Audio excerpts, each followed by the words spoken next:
নমস্কাৰ, মই সমৰ।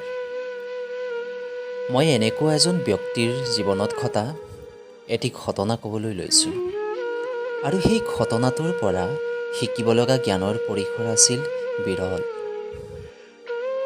অসমীয়া ভাষা সাহিত্যৰ উত্তৰণৰ বাবে আৰু আধুনিক অসমীয়া সাহিত্যক প্ৰতিষ্ঠা কৰাৰ বাবে যিসকল ব্যক্তিয়ে অহোপুৰুষাৰ্থ কৰিছিল তাৰে ভিতৰত তেওঁ এজন অন্যতম আৰু বিশেষ আছিল।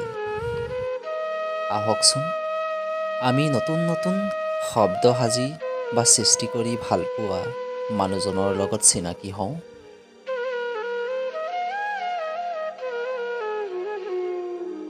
সেই মানুহজনৰ শব্দ সজাত বৰ চখ আছিল।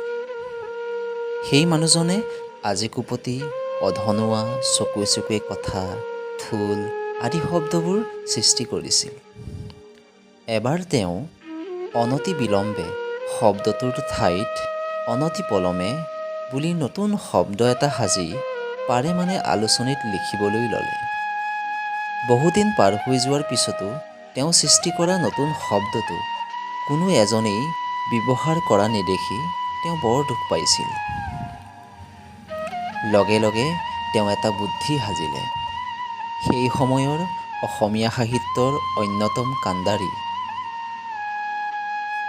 লক্ষ্মীনাথ বেজবৰুৱালৈ চিঠি এখন লিখি তাতেই তেওঁ সৃষ্টি কৰা শব্দটো ব্যৱহাৰ কৰিলে। পত্ৰখন লিখি শেষত যোগ দিলে, অনতি পলমেই যেন পত্ৰৰ সমাধান পাওঁ, ভবামতেই কাম হ'ল। ২ মাহৰ মূৰত চিঠিৰ উত্তৰ আহিল। স্বয়ং লক্ষ্মীনাথ বেজবৰুৱাই নিজে লিখিছে। আপোনাৰ চিঠি পাই অনতি পলমেই উত্তৰ দিলোঁ। তেওঁ জাপ মাৰি উঠিল আৰু চিঞৰি ক'লে, আজি ভাত নেখালেও চলিব। বেজবৰুৱাই অন্ততঃ মোৰ শব্দটো গ্ৰহণ কৰিলে। নতুন নতুন শব্দ সৃষ্টি কৰি ভালপোৱা অথবা নতুন শব্দ আনি জাতত তুলি লোৱাত পাকৈত এই মানুহজন আন কোনো নাছিল, তেওঁ আছিল পদ্মনাথ গোহাঞিবৰুৱা। ধন্যবাদ।